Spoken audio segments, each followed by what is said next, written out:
Friends, आज हम बात कर रहे हैं यस बैंक की। यस बैंक के क्वार्टर 3 के कारोबार के आंकड़े सामने आ चुके हैं। बहुत ही शानदार आंकड़े आए जिनको एक एक करके हम डिस्कस करेंगे। साथ में नए साल में प्रशांत कुमार ने बहुत ही दमदार इंटरव्यू दिया है और उसमें बैंक से रिलेटिंग सारी जानकारी उन्होंने प्रोवाइड की है। तो वो इंटरव्यू के सारे जो मुख्य अंश है वो भी हम आज डिस्कस करेंगे और जानने की कोशिश करेंगे कि प्रशांत कुमार ने बैंक को लेकर आगे क्या सपने बनाए हैं। तो सारी की सारी जानकारी आपको इस वीडियो के माध्यम से मिल जाएगी। लेकिन फ्रेंड, उससे पहले अगर आप पहली बार मेरे चैनल पे आए तो चैनल को सब्सक्राइब कर दीजिए। चलो फ्रेंड्स, वीडियो स्टार्ट करते हैं। मैं हूँ आपका दोस्त SB दवे और मेरे चैनल ऑनलाइन कमाई में आपका बहुत बहुत स्वागत है। फ्रेंड्स, सबसे पहले हम आज के कारोबार को देख लेते हैं। आज यस बैंक का स्टॉक 18.40 पर ओपन हुआ, फिर इसने 18.60 की हाई बनाई। उसके बाद में इसमें प्रॉफिट बुकिंग शुरू हो गई और बाजार में भी थोड़ी सी नरमी थी इसकी वजह से, और सारे बैंकिंग सेक्टर में भी आज गिरावट थी। लगभग सारे बैंकिंग सेक्टर रेड सिग्नल में ही ट्रेड कर रहे थे और इसी वजह से यस बैंक में भी दबाव पड़ा और यहाँ से इसमें प्रॉफिट बुकिंग शुरू हुई और ये लो में चला गया 17.90 के। और लेकिन उसके बाद में जो क्लोजिंग आई है उसमें गिरावट नहीं है। इस पर 18 की क्लोजिंग है जो फ्राइडे के दिन की सेम क्लोजिंग है, यानी न गिरावट है न इसमें बढ़त है, फ्लैट ही क्लोजिंग रही है आज। अगर वॉल्यूम की बात करेंगे तो BSE में 2,92,44,000 का कारोबार हुआ है और सामने 1,37,09,000 की डिलीवरी उठाई गई है और डिलीवरी का परसेंटेज है 46.88%, यानी डिलीवरी की मात्रा बढ़ रही है। यह एक पॉजिटिव सिग्नल है। NSE की बात करेंगे तो 17,42,53,000 की वॉल्यूम हुई है और सामने 9,81,45,000 की डिलीवरी उठाई गई है और डिलीवरी का परसेंटेज है 56.32%। बहुत ही ज़बरदस्त मात्रा में डिलीवरी बेस काम हो रहा है, यानी आगे आने वाले समय में तेज़ी बनने वाली है। और इसका जो पीछे रीज़न है वो है इसके आने वाले कारोबार के आंकड़े। बहुत ही शानदार आंकड़े हैं। Q2 से Q3 के आंकड़े बहुत ही ज़बरदस्त है जिनको हम आगे जाके डिस्कस करेंगे।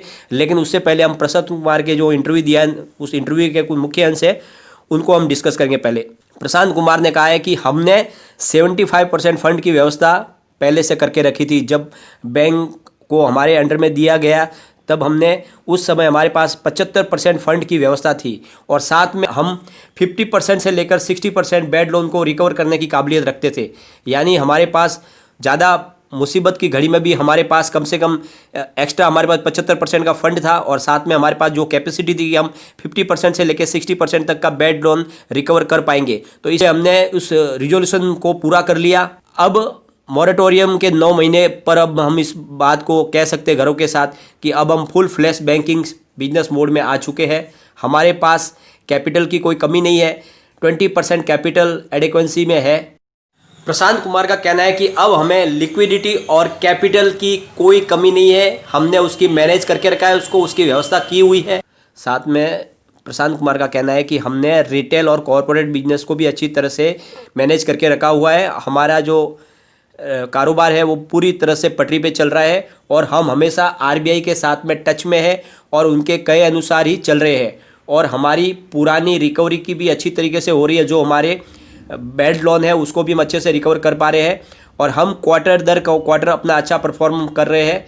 कोविड-19 के द्वारा 3 सेक्टर में हमें मामूली प्रॉब्लम हुई थी। जो 3 सेक्टर है रियल इस्टेट, हॉस्पिटैलिटी और एयरलाइंस, परंतु Q3 के दरमियान इसमें हमने अच्छी खासी रिकवरी कर ली है, परंतु थोड़ा वक्त और लगेगा पूरी तरह से इनको नॉर्मल होने में। तो ये थोड़ी हमारे लिए तकलीफ वाली बात है, परंतु बाकी सब कुछ हमारा अब पूरी तरह से पटरी पे आ चुका है। कारोबार हमारा अच्छे से चल रहा है। हमारी लोन देने की कैपेसिटी और हमारे कारोबार की कैपेसिटी दोनों अच्छे से मैनेज हो चुकी है। हम अपने बिजनेस को रिटेल और कॉरपोरेट के बीच में अच्छे से बैलेंस करके चल रहे हैं और हम हर महीने कम से कम 60,000 से 70,000 नए कस्टमर को ऐड कर रहे हैं। हमने अपनी बैंक को डिजिटल बनाने में कोई कसर नहीं छोड़ी है। लगभग 40% UPI ट्रांजैक्शन, जो करीब 800 मिलियन ट्रांजैक्शन एक महीने में यस बैंक के द्वारा होते हैं। बहुत ही बड़ी संख्या में ट्रांजैक्शन UPI के हो रहे हैं। हमने अपने लोन प्रोसेस को पूरा डिजिटल कर दिया है और उसको और आसान करने के लिए हमने सेल्फ फोर्स के साथ सहयोग लिया है, जिससे हम अपने लोन प्रोसेस को पूरी तरह से डिजिटल कर पाएंगे और आसान कर पाएंगे ताकि हमारा कस्टमर बेस और ज़्यादा बढ़े। क्योंकि जो ये सबसे बड़ी मुसीबत होती है लोन की प्रक्रिया, उसको आसान करने के लिए हमने सेल्स फोर्स के साथ में कोलैबोरेशन किया है और साथ में हमने अपने डूबे हुए कर्ज को रिकवर करने के लिए भी पूरी तैयारी करके रखी है। 4,000 करोड़ हम बैड लोन रिकवर करने की पूरी कोशिश कर रहे हैं और ये हमारा टारगेट है जिसको हम पूरी तरह से अचीव करने की कोशिश करेंगे। और इसके लिए हमने 75 प्रोफेशनल की एक टीम भी बनाई है जो अच्छे से अपने काम में माहिर है और वो कर रहे हैं। तो इस तरह से उन्होंने एक धमाकेदार इंटरव्यू दिया है और उनका कहना है कि अब हम पूरी तरह से पटरी पे आ चुके हैं और इसका नतीजा आने वाले समय में देखने को मिलेगा। अब फ्रेंड चलेंगे हम इसके Q3 के जो आंकड़े निकल कर आए उन आंकड़े को हम जरा डिस्कस करेंगे। फ्रेंड्स, यस बैंक ने कहा है कि Q3 के दरमियान उनकी लोन कैपेसिटी 1.3% बढ़ गई है। Q3 में उन्होंने 1,69,050 करोड़ का लोन बांटा है, जबकि Q2 में उन्होंने 1,66,923 करोड़ का लोन बांटा था। तो इस तरह से उन्होंने 1.3% की अपनी लोन कैपेसिटी को बढ़ा दिया है और ग्रोस रिटेल भुगतान भी उनका बढ़ गया है जो करीब 7,563 करोड़ का रहा है, जो करीब 109 यानी 109% Q2 से ज़्यादा है। बहुत ही ज़बरदस्त जंप हुआ है इनके ग्रोस रिटेल भुगतान में Q2 से 109% ज़्यादा। और सितंबर क्वार्टर के दरमियान उन्होंने 3,764 करोड़ का रिटेल भुगतान किया था, जो बढ़कर हो गया है 7,563 करोड़ का। और उनके डिपॉजिट में भी ज़बरदस्त बढ़ोतरी हुई है।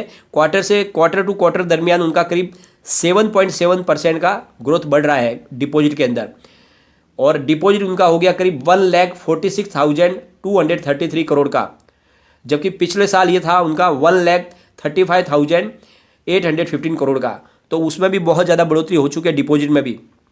और उनके करंट और सेविंग अकाउंट डिपॉजिट भी 12.6% बढ़ गए, जो लगभग 37,973 करोड़ का है, जो पिछले क्वार्टर में 33,713 करोड़ का था। तो इस तरह से यस बैंक के डिपॉजिट में, लोन बांटने की कैपेसिटी में और उनके रिटेल भुगतान में, सब में ज़बरदस्त बढ़ोतरी हो चुकी है। Q2 से Q3 में बहुत ही ज़्यादा बढ़ोतरी हुई है और इसका नतीजा आने वाले समय में Q3 के रिजल्ट में देखने को मिलेगा। रिजल्ट बहुत ही ज़बरदस्त आएगा और जो उन्होंने प्रॉफिट दिखाया था उससे अच्छा प्रॉफिट इस बार देखने को मिलेगा।